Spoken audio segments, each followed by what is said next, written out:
جام کمال خان عالیانی، وزیر زراعت محترم انجینئر زمرد خان اچکزئی، صوبائی وزراء، صوبائی اسمبلی کے ارکان،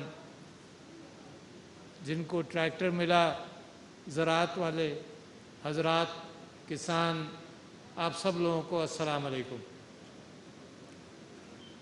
مجھے بڑی خوشی ہے کہ ایک بڑا بہترین اور اچھی اسکیم کا آغاز پچھلے سال سے ہوا اور وہ جاری ہے اور اگلے سالوں کے اندر چلتی رہے گی، جس کے اندر زراعت کے شعبے میں کسانوں کی مدد کے حوالے سے صرف یہی اسکیم نہیں جس میں آج میں شریک ہوا ہوں، بلکہ بہت ساری اسکیموں کا اور بہت سارے پروگراموں کا ذکر کیا۔ زراعت ایک قدیم شعبہ پیشہ ہے۔ نبیوں کی سنت کے اندر دو چیزیں ہیں۔ ایک آرکیٹیکٹ تھا سوئٹزرلینڈ کا، اس نے اپنی کتاب لکھی تو اس میں لوگوں نے اس سے سوال کیا کہ تم صبح مویشیوں کو سورج طلوع ہونے سے پہلے سے مویشیوں کو چرانا شروع کرتے ہو تو کیوں کرتے ہو؟ تو اس نے کہا جتنی میں نے تاریخ پڑھی ہے سارے نبیوں کی سنت یہ تھی کہ مویشی چراتے تھے۔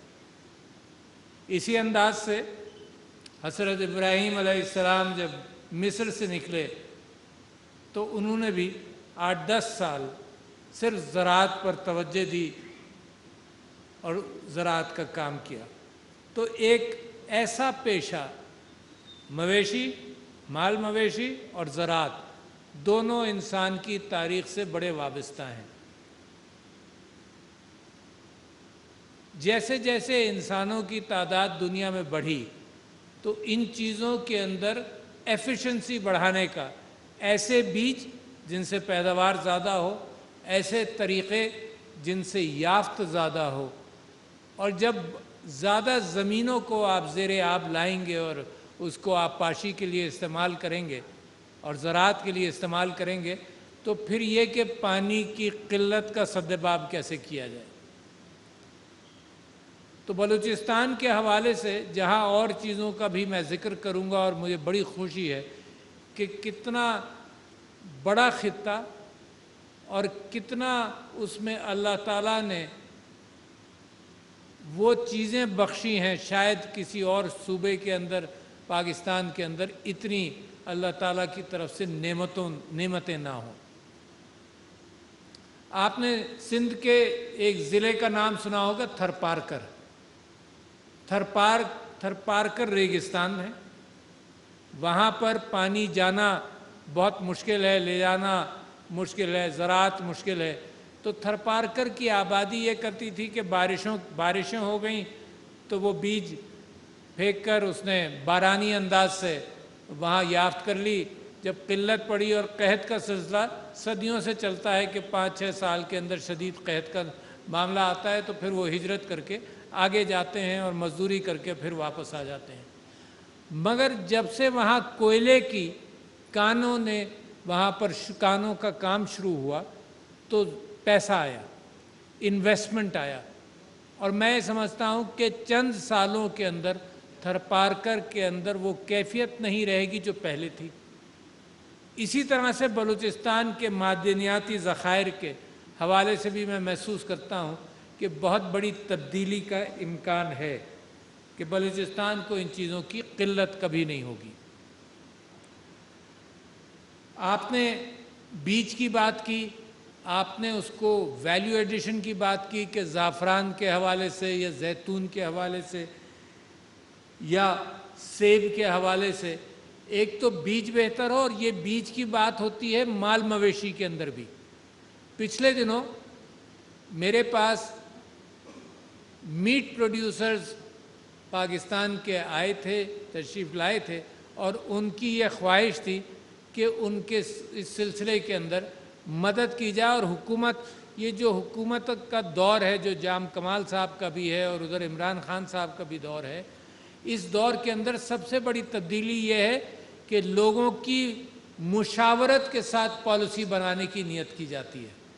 اب جب لوگوں کی مشاورت کے ساتھ پالیسی بنتی ہے تو وہ پالیسی بہتر ہوتی ہے، وہ چند لوگوں کی بنیاد پر نہیں بنتی۔ تو جب میٹ ایکسپورٹرز اور میٹ پروڈیوسرز آئے تو ایک تو انہوں نے یہ درخواست کی جس کو منسٹری آف کامرس نے اس پر توجہ دی، ایک درخواست انہوں نے یہ دی کہ جو آرٹیفیشل انسیمینیشن ہوتا ہے گائے کا، بھینسوں کا، اس کے لیے جو سیڈ باہر سے آتا ہے اس کو ایگریکلچر سیڈ کی طرح ٹریٹ کیا جائے اور اس پہ ڈیوٹی کم ہو۔ تو نتیجہ یہ ہوگا کہ جو نسل ہے گائے بھینسوں کی دودھ دینے کے حوالے سے اور گوشت کے حوالے سے، اس کے اندر بہتری آئے گی۔ تو یہ بھی ہوا۔ دوسرے یہ کہ جہاں ایکسپورٹ کی بات ہو رہی ہے تو گائے بھینسوں کی ایک بیماری ہوتی ہے جس کو فٹ اینڈ ماؤتھ ڈیزیز کہا جاتا ہے، اور دنیا امپورٹ نہیں کرتی ان ممالک سے جہاں پر یہ ہو، تو ہے ہر ملک میں، مگر ہر ملک یہ کرتا ہے کہ ایک خطے کو فٹ اینڈ ماؤتھ سے صاف کر لیتا ہے، پھر وہاں سے ایکسپورٹ کرتا ہے دنیا بھر کو۔ تو پاکستان کے اندر بھی کچھ ایریا ایسے ہیں جہاں پر یہ کیفیت کی جا رہی ہے، مگر سب سے اہم چیز جس کا پتہ چلا وہ یہ کہ چائنا کہتا ہے کہ ہم یہ بات نہیں دیکھیں گے کہ فٹ اینڈ ماؤتھ کے ایریا سے میٹ آیا، گوشت آیا۔ وہ کہتے ہیں کہ اگر گوشت کو 70 ڈگری سینٹی گریڈ تک تم ٹریٹ کر دو تو ہم لے لیں گے۔ تو نتیجہ یہ ہوا کہ فوراً کے فوراً، یہ پچھلے سال کی آپ کو بات بتا رہا ہوں، کہ ہمارے میٹ پروڈیوسرز نے اس کو ٹریٹ کرنا شروع کیا، اور چائنا کی مارکیٹ بہت بڑی ہے کیونکہ ہمارا ان کے ساتھ جو معاہدات ہیں ان کی بنیاد پر گوشت، جو بیف خاص طور پر بھینس کا گوشت وہ زیادہ کھاتے ہیں، وہ منگانے کے اندر کوئی ڈیوٹی نہیں ہے، اور 10 ارب ڈالر کی چائنا امپورٹ کرتا ہے، اور پاکستان کا گوشت اس وقت چائنا اگر جائے تو دنیا میں سب سے سستا گوشت جائے گا۔ تو لہٰذا یہ جو گفتگو جام کمال صاحب علیانی نے کی وہ یہ ہے کہ ویلیو ایڈیشن کریں اپنی چیزوں کا، اس کے اندر اپنی طاقت بڑھائیں۔ یعنی زعفران مثال کے طور پر، زیتون مثال کے طور پر، بہت ساری کراپس ایسی ہیں جن کی ویلیو ایڈیشن کی ضرورت ہے۔ آپ نے پاکستان کے اندر پچھلے دنوں سنا ہوگا کہ گندم کی پیداوار، چاول کی پیداوار یہ سب ٹھیک رہے، مگر کپاس کی پیداوار کم رہی۔ کیوں؟ کیونکہ اس کے بیج کے اندر اور اس کی بیماریوں کے اندر ہمیں محنت کرنی پڑے گی تاکہ کسان کو صحیح بیج میسر ہو جائے، تاکہ اس کی پروڈکشن بہتر ہو۔ کپاس کی پروڈکشن سے ویلیو ایڈیشن شامل ہے۔ ویلیو ایڈیشن کہتے ہیں کہ صرف کپاس ایک لیول ہے، صرف کپاس آپ ایکسپورٹ کر دیں، دوسرا یہ کہ اس سے دھاگا بنائیں اور دھاگا ایکسپورٹ کریں، ایک لیول ویلیو ایڈیشن کا بڑھ گیا، تیسرے یہ کہ اس سے کپڑا بنائیں، کپڑا ایکسپورٹ کریں اور بنائیں اپنی قوم کے لیے، یہ ویلیو ایڈیشن ہو گیا۔ پھر یہ کہ کپڑے کے بعد پھر گارمنٹ سیئیں، کپڑا سی کر کپڑے بنا کر بھیجیں، یہ ایک مزید ویلیو ایڈیشن ہوا۔ اور پانچویں یہ کہ فیشن انڈسٹری کے اعتبار سے اس پر کام کیا جائے۔ اب دنیا کھل رہی ہے اور پاکستان کے لیے بہت سارے مواقع ہیں۔ ایمیزون کے اندر لوگ چھوٹی چیزیں بھی بیچ سکتے ہیں، چھوٹے کاروبار کرنے والے جو دکان نہیں رکھ سکتے مگر کچھ پروڈیوس کر سکتے ہیں کپڑوں کے اندر، تو وہ ایکسپورٹ کر سکتے ہیں۔ تو لہٰذا حکومت کا کیا کام ہے؟ حکومت کا کام یہ ہے کہ راستے تیار کرنا آپ کے لیے راستے، آپ کے لیے سہولیات مل جائے، پھر اپنے معاش کے اندر آپ خود ہی ترقی کرتے رہتے ہیں اور سارا ملک اسی اعتبار سے ترقی کرتا ہے۔ تو لہٰذا حکومت نے جو ٹریکٹر کے اعتبار سے، جو بلڈوزر کے اعتبار سے، جو اس کے یوٹینسلز کے اعتبار سے جو پروگرام شروع کیا ہے، میں اس کو مبارکباد دیتا ہوں آپ کو۔ اور فرق ہے آپ کی حکومت میں اور اس دور کی حکومت میں اور پچھلی حکومتوں میں۔ میں یہ کہنا چاہتا ہوں کہ آپ نے کرپشن پر قابو پایا، عمران خان صاحب کی حکومت نے وہاں کرپشن پر قابو پایا۔ کرپشن ایسا ہے کہ آپ فرنیچر بناتے رہیں، اندر سے دیمک کھا جاتی ہے، ملک کے سارے انسٹیٹیوشنز کو دیمک کھا جاتی ہے اگر کرپشن ہو۔ اگر کرپشن پر قابو پا لیا تو آپ کے پیسے پر آپ کی امانت آپ کو واپس مل گئی، اور اگر نہیں قابو پایا تو وہی آپ کی امانت جو ہے وہ بیرون ملک مختلف ذرائع سے اور چند گھرانوں کے پاس چلی جاتی ہے۔ تو بنیاد آپ کی کرپشن ہے۔ پھر آپ آئیے کفایت پر۔ پہلا دوسرا کام اس حکومت نے کیا کہ ہر چیز میں کفایت کی. لوگوں نے کہا تم اکیلے اکیلے کفایت کرو گے کیا فرق پڑے گا, مگر ہوتا یہ ہے کہ حضور اکرم صلی اللہ علیہ وسلم کہ جب ان کے پاس مدینے میں دنیا کی ساری دولت بھی تھی تب بھی وہ کفایت کے ساتھ رہتے تھے. پانی کے اوپر میں اس گفتگو کے ساتھ آنا چاہتا ہوں کہ پانی کی قلت دنیا کا ایشو ہے مگر بلوچستان کا بھی ایشو ہے. یہ تو اللہ کا احسان ہے آپ کے اوپر اور ہمارے اوپر کہ پچھلے 2-3 سال کی بارشوں سے وہ قلت کچھ کم ہوئی, مگر بڑی پینک کی کیفیت تھی. پوری تہذیبیں ہجرت کر کے کہیں اور چلی جاتی ہیں جب پانی کی قلت ہوتی ہے. انسان پانی کے بغیر رہ نہیں سکتا, اور پائپ کہاں تک بچھایا جاتا ہے. اب ایک ٹیکنالوجی آ گئی ہے کہ سمندر کے پاس ڈی سیلینیشن ہوتا ہے, مگر اس سے بھی ایگریکلچر نہیں ہوتی, اس سے بھی عام طور پر لوگوں کی ذاتی انسانی ضروریات پوری ہوتی ہیں. آپ نے سنا ہے کہ بی بی ہاجرہ کی دعاؤں سے اللہ تعالیٰ نے عرب کو زمزم کا چشمہ دیا. وہ زمزم کا چشمہ آج تک اس سے کاشتکاری بھی ہوتی تھی, اس سے دنیا بھر پانی جاتا ہے اور کبھی سوکھا نہیں, تا قیامت نہیں سوکھے گا. وہ کیا ہے؟ وہ ایکویفر ہے. جیسے بیسن کا انہوں نے 18 بیسن کا ذکر کیا, وہ ایکویفر ہے کہ سالوں سے ہزاروں سال سے جو بارش ہوتی رہی ہے. یہ صاف پانی میٹھا پانی تو صرف بارشوں سے آتا ہے نا, یہ زمین کے اندر اگر موجود ہے تو صرف بارشوں سے آیا. سمندر کھارا پانی, کھارے پانی سے بادلوں کے ذریعے اللہ تعالیٰ صاف پانی پیدا کرتا ہے اور دیتا ہے. تو ہزاروں سال سے یہ ایکویفرز بھرتے رہے, اور وہ ایکویفر آب زمزم کا وہ مسلسل اس کے اندر سے پانی نکل رہا ہے. آپ نے بلوچستان کے اندر ان ایکویفرز کو دیکھا کہ جہاں آپ نے ٹیوب ویل لگا کر پانی نکالنا شروع کیا تو اس میں سطح کم ہوتی گئی. 400 پہلے تھی, کہیں 800 تک پہنچ گئی. تو لہٰذا کفایت ضروری ہے. یہ پچھلے 10, 15, 20, 30, 40 ہزار سال سے یہ ایکویفر اور یہ بیسن بلوچستان کے بنے ہیں. ان کو ایک نسل میں یا 2 نسل میں آپ خالی کر نہیں سکتے, ہوں گے نہیں آپ سے خالی, کیونکہ جب 800 پہ جائے گی, 2000 پہ جائے گی, آپ پانی نکال ہی نہیں سکیں گے. تو لہٰذا پانی کی کفایت. اچھا, پانی کی کفایت جب میں کوئٹہ آتا ہوں, جب سے آ رہا ہوں, مجھے بڑی محبت ہے اس سرزمین سے, جب بھی آتا ہوں تو مجھے یہی خود پریشانی ہوتی ہے کہ پانی کا کیا حال ہے. جب گاڑی میں بیٹھتا ہوں ان کے ساتھ آتے ہی تو میرا پہلا سوال یہ ہوتا ہے کہ پانی کی کفایت کا کیا کر رہے ہیں. یہ سمجھ لیجئے کہ 99% پانی جو ہے 1% صرف انسان پینے کے لیے استعمال کرتا ہے, 1% صرف پینے کے لیے استعمال کرتا ہے, اور ذاتی ضروریات کے 99% کھانا بنایا, نہایا, دھویا وہ ہوتا ہے. ایک تو اس کی ری سائیکلنگ پر توجہ دیں. نمبر 1 تو اس بات پر توجہ دیں کہ میرے نبی صلی اللہ علیہ وسلم کی حدیث ہے, نصیحت ہے, اور بڑی مثال ہے کہ دریا کے پاس بھی وضو کرو تو احتیاط سے کرو. اب یہ نصیحت تو میرے لیے ایمان کا جذبہ رکھتی ہے, رتبہ رکھتی ہے, لہٰذا میں اپنے ذاتی استعمال میں بھی احتیاط کروں. نمبر 1. نمبر 2 یہ کہ جو نہانے دھونے میں پانی استعمال ہوتا ہے اس کو آج کل کے زمانے میں ری سائیکل کیا جاتا ہے. تو مجھے خوشی ہوئی کہ چیف منسٹر صاحب مجھے یہ بتا رہے تھے کہ یہاں بھی ایک بڑا پروجیکٹ ہے جس کے ذریعے وہ کوئٹہ کو پانی کی ضرورت تقریباً 20 ملین گیلن پر ڈے ہے.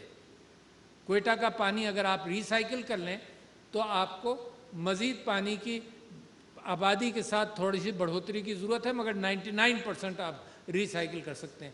جو ترقی یافتہ ممالک ہیں جہاں پانی کی قلت ہے وہ یہی کر رہے ہیں. اسرائیل یہی کر رہا ہے, سنگاپور یہی کر رہا ہے. اب زراعت کے اندر آپ کیا کفایت کرتے ہیں؟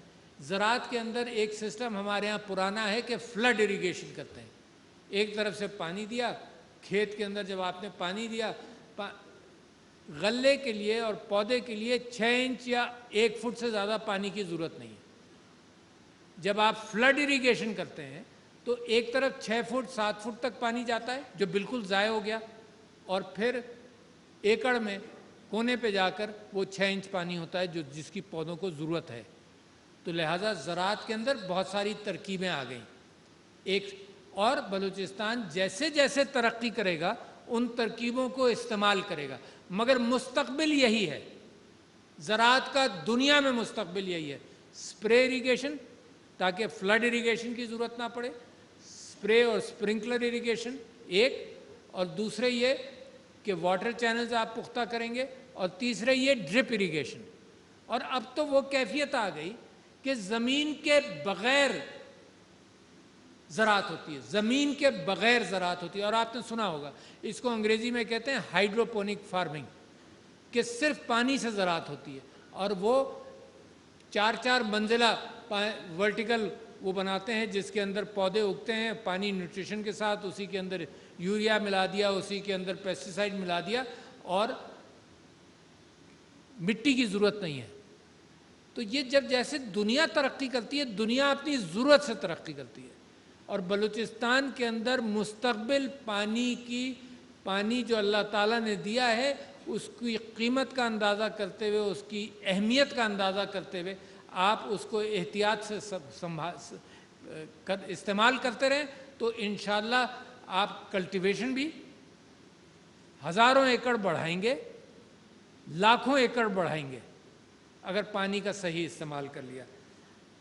لہٰذا میں یہ سمجھتا ہوں کہ آپ کا ڈائریکشن بالکل صحیح ہے۔ 3-4 چیزوں کا اور میں ذکر کرنا چاہتا ہوں، لہٰذا مجھے بلوچستان سے بے انتہا امید ہے۔ ایک تو میں نے آپ سے ذکر کیا معدنیات کے حوالے سے، کچھ غلط فیصلوں کی وجہ سے یہ معاملہ ابھی تک ٹیک آف نہیں ہوا، ہو جائے گا انشاءاللہ۔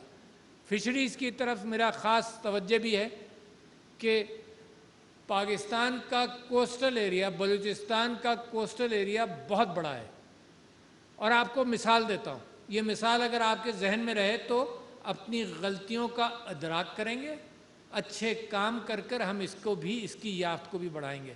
پاکستان اور ویتنام کا کوسٹل ایریا پاکستان سے، بلوچستان سے بہت کم ہے۔